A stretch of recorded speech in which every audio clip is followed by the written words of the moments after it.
Hey everyone, this is the Crazy Spartan again, and today I have a bit of news for you. A couple of days ago, Frank O'Connor, franchise director of Halo, was asked a very simple question on NeoGAF. Now, what have you learned from Halo 4? To which he replied, we learned the needs and wants of the fans. So, that is what I want to talk to you about right now, the needs of Halo. Now, I am, of course, applying this to the next Halo game scheduled for 2014. This is going to be what I believe is an absolute necessity for the next game to be successful. Now, I am numbering these, but they do not reflect the actual priority of any one thing over another. I'm just doing that to keep them straight in my head. This, of course, is not all-inclusive either. Everyone loves Halo for different reasons. So when this video comes to a close, please leave a comment and post one need and one want for the next Halo that you feel is important. Now I will be making another video featuring some of those comments. So let's go ahead and get started. Number 1, Halo 5 needs to have an epic campaign. This can be broken down into several smaller pieces as to what I believe makes for a great campaign. The first, of course, is story. One of the greatest things I loved about Halo since day one was the incredible storyline and the lore in general. Halo has such a vast and rich pool to draw from, and being a sci-fi nerd since birth, I was immediately drawn to this game. Now, what the game doesn't need is a confusing ending like Halo 4 had. I still am confused as to how the Chief survived that nuclear blast. If you guys have any ideas on that, please let me know. And another thing it doesn't need is a very weak boss battle. If you even want to call it that, the Didact battle was pretty weak. Now, I would love to see another battle like in Halo 2 when you fight Tartarus. That was an incredibly fun and incredibly difficult fight to win. I mean, the video you're seeing right now of me fighting him is on normal. And granted, I haven't played Halo 2 in a long time, so please bear with that video. It is what it is. But the fight itself was incredibly fun. I really, really enjoyed it. And when you did beat him, it was something to be proud of. The Didact, where you hit one button and you put a grenade into his armor, and that was pretty much it. I mean, there was nothing else to it, and then it pretty much goes to the cutscene. Well, it is what it is. Alright, anyways, moving on. Halo 5's campaign also needs to be more open world oriented.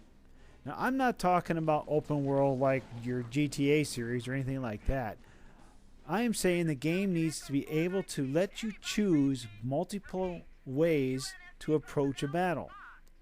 My best example of this is in Halo CE. After the Chief clears the first Forerunner structure, he spots 3 more escape pods coming in for a landing on the ring. Then you are given a task to go and rescue those Marines. But you can do it in any order you like. Go to the rock slide first? No. You know what? I'm going to go to the Forerunner structure first. It doesn't matter how you complete the mission. The story remains the same, but it will be different experience for just about everyone. Halo 4 was getting very close to being a completely linear experience, and that needs to be corrected now before it does get worse. All right, moving on, number 2. Now this ties heavily in with the campaign, but I really feel it warranted its own spot. We need the return of the Arbiter. Canon-wise, this just makes sense as well. The Elites in Halo 4 was a rogue faction led by Jul 'Mdama, and the Arbiter will have no love for him and will likely want to end him permanently. The Chief and the Arbiter have seen a lot of combat together as well, so for them to team up again to accomplish whatever task is needed just makes sense to me. We need the Arbiter to return. All right, number 3. Now I'm going to get a little bit into multiplayer needs. And since I'm thinking the Arbiter is most likely going to return, we need elites in multiplayer. Now, I personally have never cared one way or the other about having elites in multiplayer, but I am more than aware that a lot of people really love playing as elites in Halo 3. Now, you could play as elites in Halo Reach, but it was limited to very specific games like Invasion and Elite Slayer. The other thing I do want to make a quick note of is having elites in multiplayer opens up a lot of options for those people that love to make machinima stories.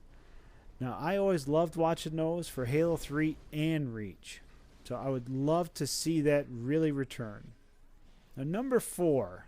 Now, this is a big one in my opinion. Halo 5 multiplayer has an absolute need to be built from the ground up for competitive play. Now, this should be the number one priority when making multiplayer. It has been stated before, but I will say it again here. A game that plays well competitively will play well casually, but it will not work the other way around. Now, you can even bring back personal ordnance, armor abilities, and all that if it is made with the extreme goal of adding a very competitive and fair element to the game. Not a random factor that frustrates players to the point they're just going to go play something else. Alright, number 5. Ranked and social playlists.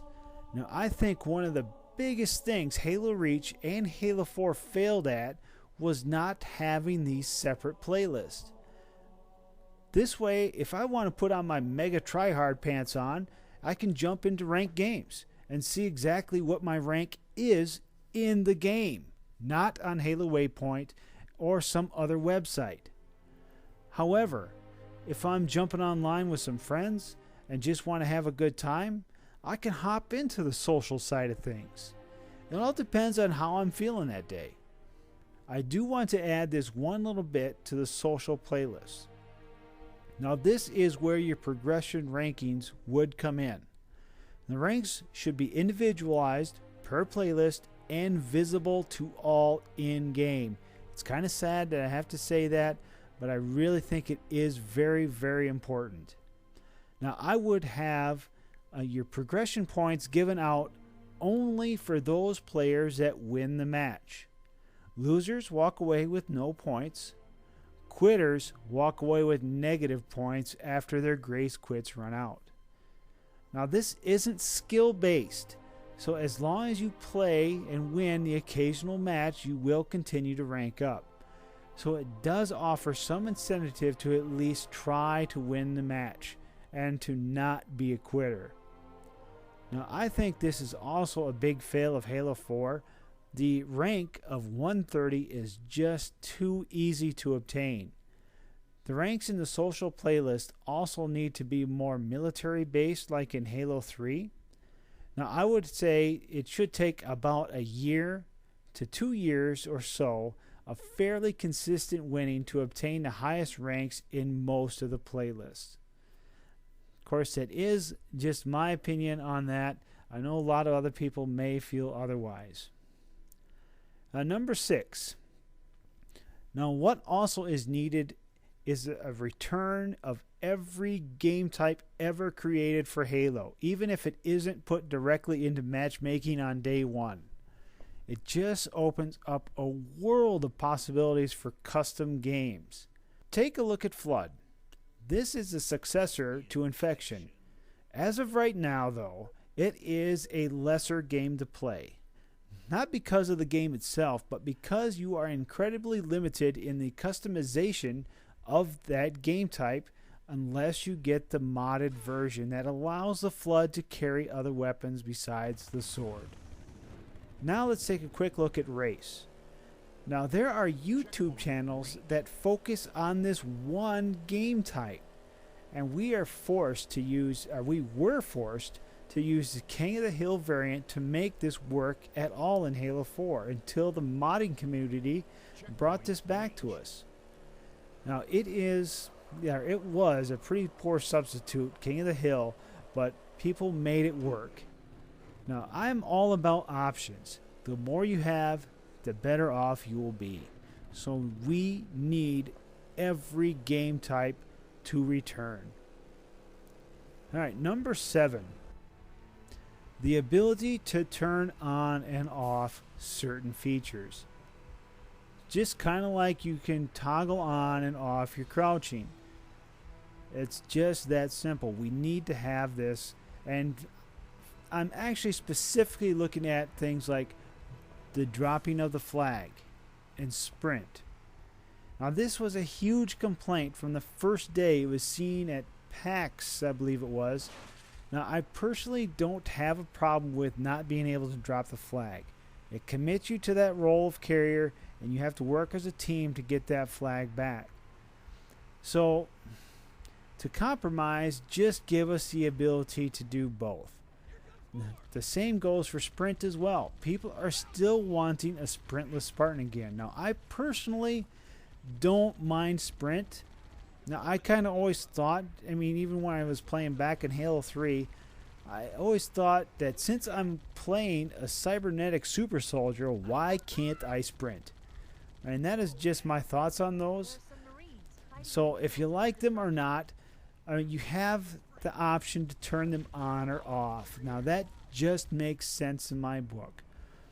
Now like I said, I like having the option to do both. Alright, number 8. Matchmaking priority selections. Now here is another huge one that really needs to be added. In most games nowadays, you can select what kind of connection you want to hook up with. Fast, local, otherwise. Halo Reach went a little bit further and added a psych profile as well. Do you want to have a chatty lobby, or do you want a quiet lobby? Now I think in next Halo we need to add these options back and go even a little bit further than that even. Now we need to add the option for searching for only players that have DLC content. Now 343 absolutely will not add DLC requirement for any playlist, so at least with this option I can choose whether or not I personally want to make it a requirement for me. Now when I don't have this on, searches will go faster, of course, and DLC players will still have a priority for searching for them if you have the DLC, but it won't be required if it's turned off to pair up with another player. Now this also just makes sense to me. It takes the requirement out of 343's hands and puts it in our own so we can choose whether or not we want this. Again, your matchmaking will be longer to find a match, but I think it'll be more worth it because you'll get use out of those maps that you paid for. Alright, number 9. Forge. Again, this is a very big item that needs to be in the game. 343 made some really big steps forward in Forge, and unfortunately some really big steps backwards as well. They need to take Halo Reach's Forge options, such as precision forging and all the game type options as well, and add it to what 343 has done. Then, if they add things like weather effects, buttons, switches, conveyor belts, customizable objects, hugely expanded budget, and of course, Forge World 2, I would have to say it would be the best version of Forge to date. This is such a big subject that I may have to create a video just on Forge. Alright, number 10. Skulls and terminals. Now, I am absolutely terrible at finding these things, but it is still incredibly fun to try to go into these odd little areas that you normally wouldn't go for or for any reason except for trying to find a skull or a terminal. Now, I have to admit, some of the places that they have been put in the past games have been really good hiding spots. Now, I also would like to add that adding skulls to multiplayer DLC maps was also incredibly fun to find.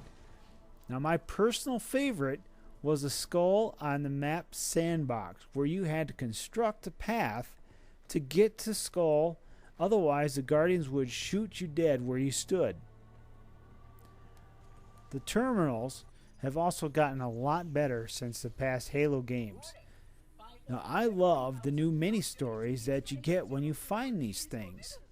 Now, I also really like the Halo ODST's unique style when they did their version of the terminals.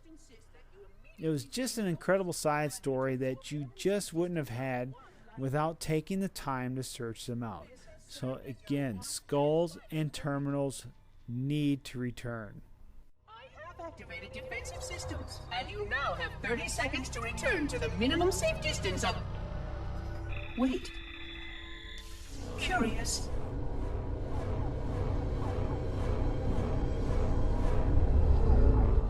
Curious indeed. Alright, number 11. Now, I'm going to make this the last one, though. I do know that there are so many other things like firefight, theater, scoring that need to be included in this, but I will leave that up to you guys in the comments below. But alright, lastly, and this one I'm going to say is the most important one in my opinion. We need a beta. Take Halo 4 as a prime example. If it had a beta, would we have had the issues we did with the bolt shot, the DMR, the random ordnance, the lag problems, weapon tuning, Red X, just to name a few? Now, I would like to think that those issues would have been resolved before the game was ever released, but we will never know for sure. So, in my opinion, we need a beta for some real live feedback for 343 to use, to really take and put and apply to the game and fix it, so we will have a great game on day one. So that is my opinions as to what are some of the biggest needs for the next Halo game. Now, I am going to leave this off right here. It has already gone on longer than I thought it was. So please don't forget to leave a like for this video and a comment down below stating at least one need and one want for the next Halo game. If you would like to follow me on Twitter, I posted my account name down below. And for some of the other relevant videos that may pertain to this subject, now go ahead and subscribe to my channel for more Halo 4 and Halo 5 news. This is the Crazy Spartan, and I am out of here.